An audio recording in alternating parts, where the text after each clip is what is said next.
अस्सलामुअलैकुम dear viewers, उम्मीद करती हूँ आप सब ठीक होंगे। अल्लाह के करम से मैं भी बिल्कुल ठीक हूँ। लेक्चर से पहले मेरे चैनल को सब्सक्राइब करना ना भूलें, बेल आइकन का बटन दबाएं, वीडियो को ज़्यादा से ज़्यादा लाइक एंड शेयर कीजिए।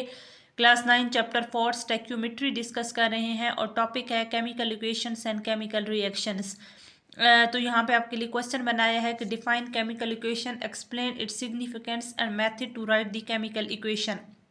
सबसे पहले हम केमिकल इक्वेशन की तरफ आते हैं कि representing a chemical change in term of symbol and formula it is called chemical equation. कि आप जो भी रिप्रेजेंट करते हैं, जो भी केमिकल चेंज आता है सिंबल और फार्मूलाज की टर्म में, उसको आप कहते हैं केमिकल इक्वेशन। एग्जांपल हमारे पास है कार्बन प्लस ऑक्सीजन, दोनों आपस में रिएक्ट करते हैं और उसके रिजल्ट में कार्बन मोनोऑक्साइड बनता है। ठीक है।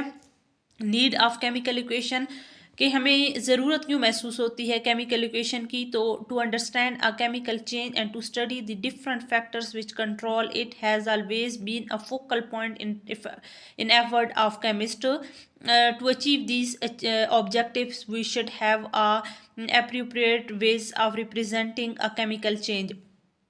हमें अंडरस्टैंड करना है, to understand a chemical change, और स्टडी करनी है डिफरेंट फैक्टर्स पे विच कंट्रोल। फिर हमने उसके मुताबिक उस रिएक्शन को कंट्रोल करना है। Has always been a focal point in effort of chemist. और हमेशा केमिस्ट की जो पॉइंट है या एफर्ट रही है वो हमेशा इन्हीं पॉइंट्स पे रही है। So to achieve these objectives, इन ऑब्जेक्टिव्स को हासिल करने के लिए we should have appropriate way of representing a chemical change. तो हमें यहाँ पे एक बहुत प्रॉपर तरीके से एक वे यहाँ पे यूज़ करना होता है रिप्रेजेंटिंग अ केमिकल चेंज। ठीक है, मैं दोबारा से क्लियर करती हूँ। क्लास 9 चैप्टर 4 स्टैक्योमेट्री डिस्कस कर रहे हैं और टॉपिक है chemical equations and chemical reactions. Define chemical equation and explain its significance and method to write the chemical equations. पहले हम डिफिनेशन करते हैं कि representing a chemical change in term of symbols and formulas it is called a chemical equation. Example carbon plus oxygen, दोनों आपस में react करेंगे तो हमारे पास बनेगा कार्बन मोनोऑक्साइड। ठीक है। नीड ऑफ केमिकल इक्वेशन, क्यों ज़रूरत महसूस होती है। To understand a chemical change and to study the different factors which control has always been a focal point in effort of a chemist. To achieve these objectives we should have a appropriate way of representing a chemical change. हमें क्या करना है कि इस chemical change को understand करने के लिए, ठीक है, और हमें स्टडी करनी है डिफरेंट फैक्टर्स पे विच कंट्रोल हैज़, और केमिस्ट की जो जो मेन एफर्ट रही है वो इन्हीं पॉइंट्स पे है। टू अचीव दिस ऑब्जेक्टिव्स, इन ऑब्जेक्टिव्स को हासिल करने के लिए हमें यहाँ पे कुछ प्रॉपर वेज यूज़ करने होते हैं representing a chemical change. Next हम आते हैं सिग्निफिकेंस।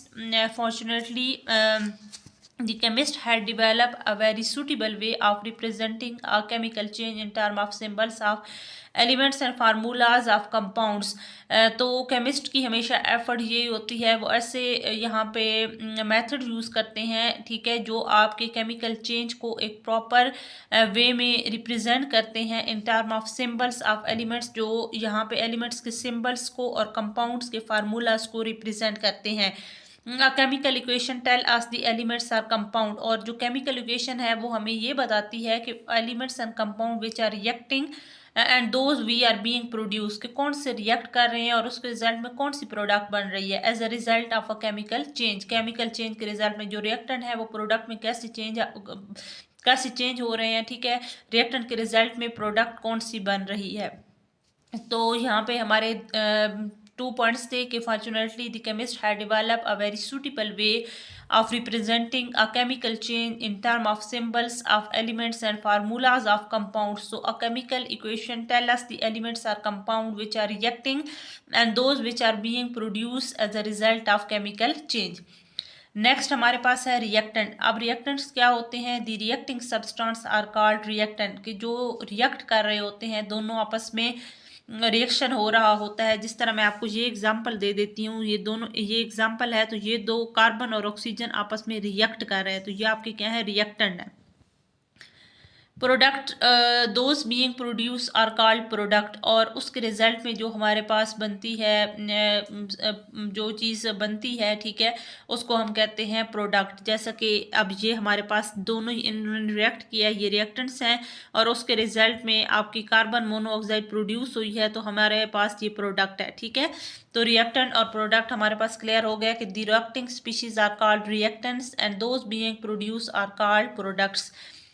नेक्स्ट हमारे पास है chemical equation for irreversible reaction method.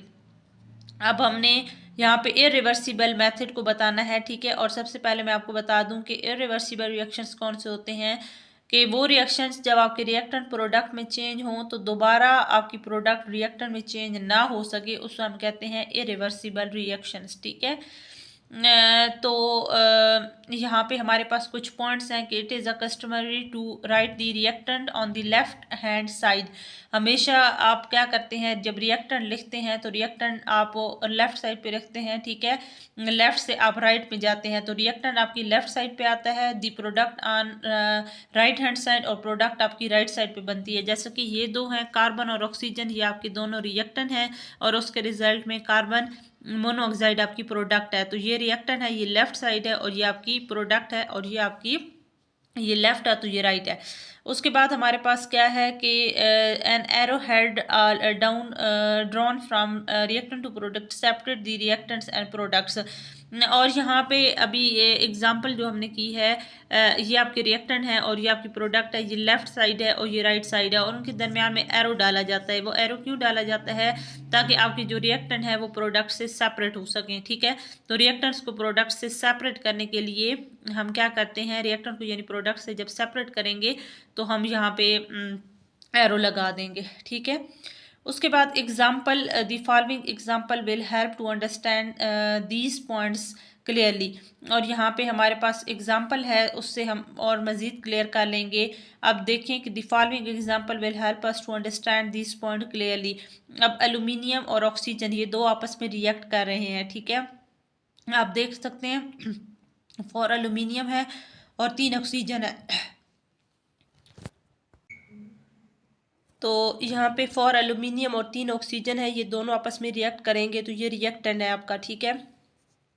अब एल्यूमिनियम ट्राईऑक्साइड बनेगा, ये आपकी प्रोडक्ट है, तो रिएक्टेंट से आपकी क्या बनेगी, प्रोडक्ट बनेगी, ठीक है। तो आपका देखें 4 एल्यूमिनियम भी पूरे हो गए हैं, और ऑक्सीजन की बात करें तो 6 ऑक्सीजन भी यहाँ पे क्लियर हो गया है।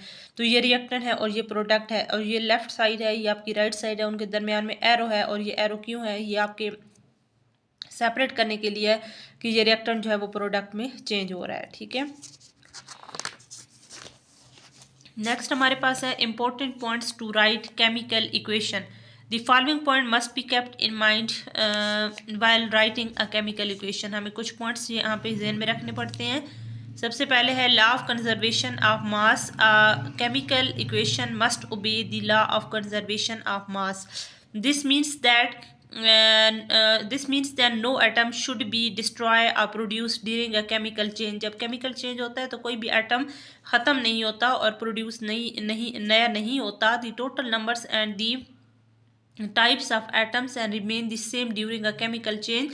बल्कि ये होता है कि जो एटम्स हैं और वो आपकी जब केमिकल चेंज आता है रिएक्शन में तो वो आपके सेम ही रहते हैं, यानी नंबर्स और जो टाइप्स ऑफ एटम हैं वो आपके सेम ही रहते हैं ड्यूरिंग अ केमिकल चेंज, ठीक है। यानी important points to write chemical equation. The following point must be kept in mind while writing a chemical equation. Law of conservation of mass. A chemical equation must obey the law of conservation of mass. This means that no atom should be destroyed or produced during a chemical change. The total number and the types of atom must remain the same during a chemical change.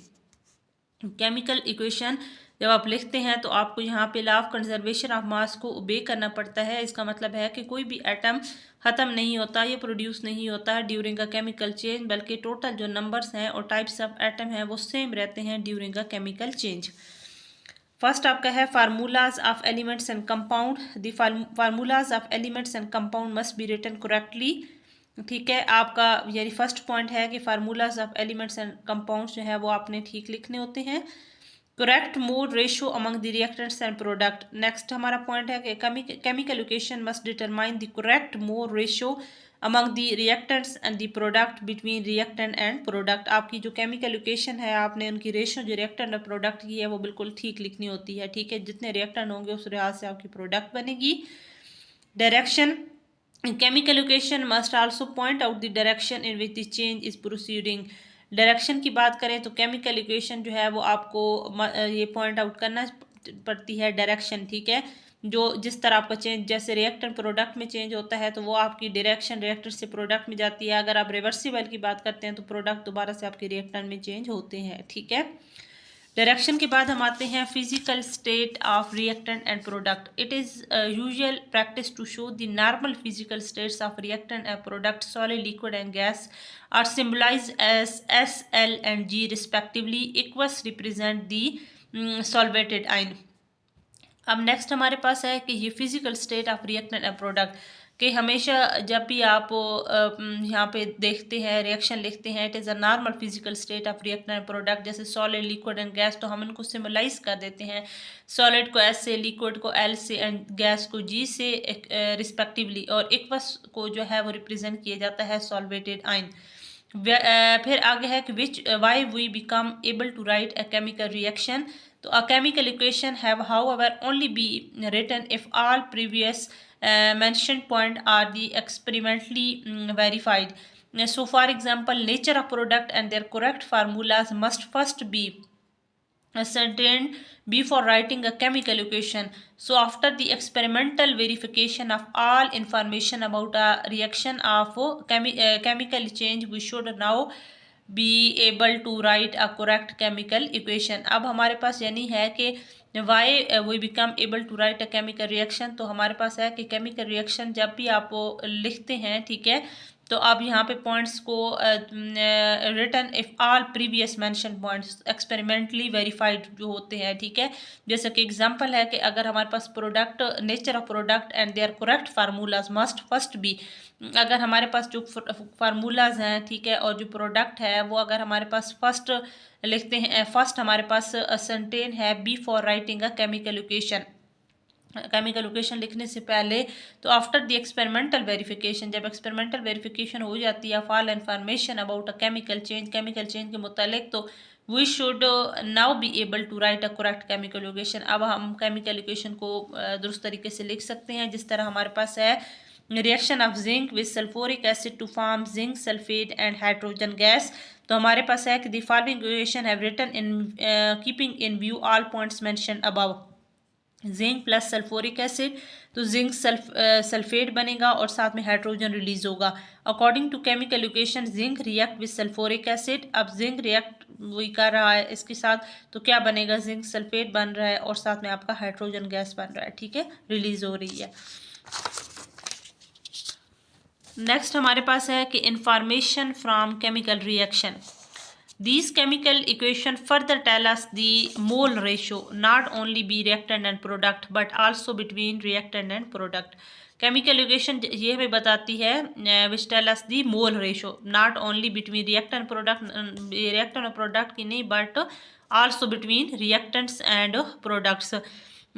According to equation 1 mole of zinc react with 1 mole of sulfuric acid to produce 1 mole of zinc sulfate and 1 mole of hydrogen gas। कि ये ना सिर्फ हमें reactant और product की जो है वो बताती है, बल्कि हमारे जो रिएक्टेंट और प्रोडक्ट जिस तरह हमारा जिंक है 1 मोल जिंक है तो वो रिएक्ट कर रहा है सल्फ्यूरिक एसिड के साथ, तो उसके रिजल्ट में हमारा 1 मोल ऑफ जिंक सल्फेट बनेगा and 1 mole of hydrogen gas release होगा। Chemical equation for reversible reaction. अब हमारे पास नेक्स्ट है रिवर्सिबल रिएक्शन। पहले हम इरिवर्सिबल को पढ़ रहे थे, अब हम रिवर्सिबल की बात करते हैं कि sometime a reaction more both ways, कि दोनों तरफ रिएक्शन होता है कि reactant are converted into product and product are reconverted into reactant. So in other words, reactant react to give the product and product in turn react to give the reactants back. Such reactions are called reversible reaction. इनको हम reversible reaction कहते हैं। They are indicated by double sign। अब double arrow से आप इसको show करते हैं, जिस तरह नाइट्रोजन प्लस हाइड्रोजन है तो ये दोनों रिएक्ट करेंगे तो आपका अमोनिया बनेगा, तो आप इसे डबल एरो से शो करेंगे। नेक्स्ट हमारे पास है chemical equation for reaction involving ions. Reaction involving ion must also be shown in form of chemical equation. Both silver nitrate and sodium chloride are ionic compound and soluble in water. So they are mixed in water. जब इनको पानी के अंदर बनाते हैं तो ये हमारे पास क्या करते हैं, to give the react to give product. अब देखिए सिल्वर नाइट्रेट और सोडियम क्लोराइड है तो ये दोनों आपस में रिएक्ट करेंगे तो आपके पास सिल्वर क्लोराइड सोडियम आपका रिलीज हो जाएगा और nitrate. So silver chloride being insoluble come out of the aqueous solution. तो जो सोडियम क्लोराइड है वो कह रहे हैं कि इनसॉल्युबल है, come out of the aqueous solution. ठीक है, तो यहाँ पे हम 3 टाइप्स रिएक्शंस की यहाँ पे पढ़ चुके हैं. केमिकल इक्वेशंस को हम रिवर्सिबल, इरिवर्सिबल और यहाँ पे chemical equation for reacting involving ions, ये तीनों में हम डिस्कस कर चुके हैं. ठीक है, तो यहाँ तक हमारा ये लेक्चर क्लियर हो गया. मैं दोबारा से आपको बता देती हूँ. Class 9th chapter 4 stoichiometry. Topic is chemical equation and chemical reactions. Define chemical equation, explain its significance and method to write the chemical equation. तो केमिकल इक्वेशन सबसे पहले आपने डिफाइन करना है. Representing a chemical change in term of symbols and formula is called chemical equation. और example आपने करनी है carbon plus oxygen react with each other, तो आपका क्या बनेगा, carbon monoxide. Need of chemical equation to understand a chemical change, to study the different factors which control it has always been a focal point in effort of chemists. So to achieve these objectives we should have a appropriate ways of representing a chemical change. Then significance.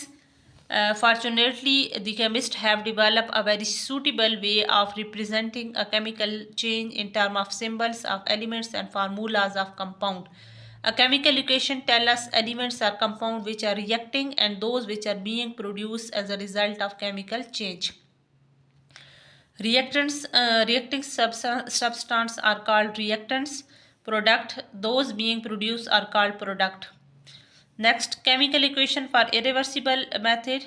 It is customary to write the reactant on the left hand side, the product on the right hand side. An arrow head drawn from reactant to product separate the reactants and product. Example, the following example will help to understand these points clearly. Aluminium plus oxygen, reactants, product aluminium trioxide. Important points to write chemical equation. The following point must be kept in mind while writing a chemical equation. First is law of conservation of mass. A chemical equation must obey the law of conservation of mass. This means that no atom should be destroyed or produced during a chemical change. The total numbers and the types of atom must remain the same during a chemical change. Formulas of elements and compound. The formulas of elements and compound must be written correctly. Correct mole ratio among the reactants and product. A chemical equation must determine the correct mole ratio among the reactant, the product, between reactant and product. Direction. A chemical equation must also point out the direction in which the change is proceeding. Next is physical state of reactant and product. It is a usual practice to show the normal physical state of reactant and product. Solid, liquid and gas are symbolized as a S, L and G respectively. Aqueous represent the solvated ion. Why we become able to write a chemical reaction? A chemical equation can however only be written if all previous mentioned points are experimentally verified. For example, the nature of product and the correct formulas must first be ascertained before writing a chemical equation. After the experimental verification of all information about a chemical change, we should now be able to write a correct chemical equation. Example, reaction of zinc with sulfuric acid to form zinc sulfate and hydrogen gas. The following equation have been written keeping in view all points mentioned above. Zinc react with sulfuric acid, they produce zinc sulfate plus hydrogen. So according to chemical equation, zinc react with sulfuric acid to give zinc sulfate and hydrogen gas. Information from chemical reaction. This chemical equation further tells us the mole ratio not only between reactant and product but also between reactant and products. According to the equation, 1 mole of zinc react with 1 mole of sulfuric acid to produce 1 mole of zinc sulfate and 1 mole of hydrogen gas. Chemical equation for reversible reaction. Sometime a chemical reaction must more both ways. In other ways, the reactants react to give the product, and the product in turn react to give the reactants back. Such reactions are called reversible reactions. They are represented by double arrows. Nitrogen plus hydrogen तो product आपकी बनेगी ammonia, यानी N2 plus 3H2 they are converted into ammonia. Chemical equation for reacting in involving ions. Reactant involving ion must be shown in form of chemical equation. Both silver nitrate and sodium chloride are ionic compounds and soluble in water. When they are mixed in water, they react to form product. Silver nitrate react with sodium chloride. They produce silver chloride, sodium and nitrate. Silver chloride being insoluble come out of the aqueous solution. तो यहाँ तक हमारा ये lecture clear हो गया है और उम्मीद करती हूँ कि आपने इसको अंडरस्टैंड किया होगा। इसी तरह और भी मज़ीद मेरी वीडियोस को लाइक एंड शेयर कीजिए ताकि मैं आपके लिए इंटरेस्टिंग वीडियोस लेकर आती रहूँ। सो आज के लिए अल्लाह हाफिज़।